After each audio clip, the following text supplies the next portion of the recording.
On September 19, 1991, two hikers traversing Theut-style Alps on the border of Austria and Italy discovered a corpse emerging from the ice.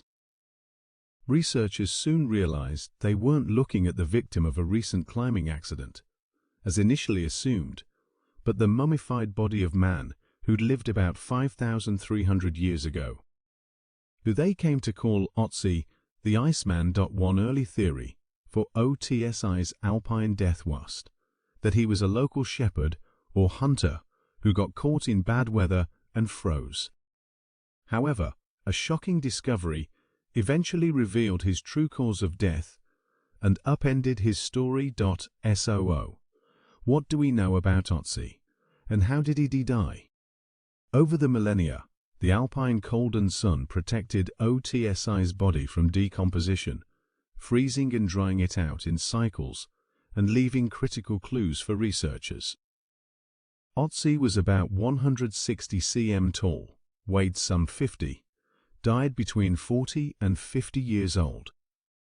He led an active life, but had a strong genetic predisposition for cardiovascular diseases. His intestines were also parasitized by whipworms, and his stomach contained ulcer-causing bacteria, all of which might have caused some unpleasant symptoms. He died hundreds of years before Stonehenge and the Great Pyramid were constructed around 3350 BCE. Otzi lived during the late Neolithic Copper Age, when metal extraction and crafting practices were spreading throughout Eurasia. Indeed, along with stone arrowheads and knives, Otzi carried an axe made of copper from what's now Tuscany. Swaths of his clothing were made of sheep and goat leather, and his diet included cultivated grains, all of which suggested that Otzi's people relied on certain domesticated animals and crops. And when researchers inspected Otzi's skin with light ranging from infrared to UV, they found a total of 61 tattoos. Interestingly, the markings corresponded with areas of Otzi's body where he probably experienced pain, like from degeneration observed in his knees, ankles, and spine. Researchers think that the tattoos might have been intended as treatment, perhaps an early form of acupuncture.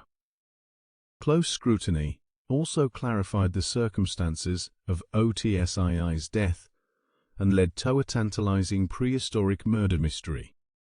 A decade into studying Otsia, CAT scan picked up a crucial detail. There was a flint arrowhead lodged in Otsi's left shoulder. Soon enough, researchers started piecing Otzi's final days together. A deep-cut wound on Otzi's hand showed initial signs of healing, and must have occurred just days before his death. It was likely a defensive wound, which indicated that Otzi was attacked with a sharp blade, but fought back and survived. Otzi may have dressed the wound with bog moss, which has antiseptic properties, and was found with his remains.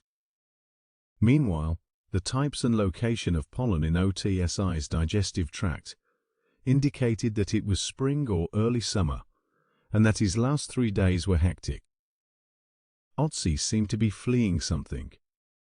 About 33 hours before his death, Otzi was at an altitude of around 2,500 meters near the timberline.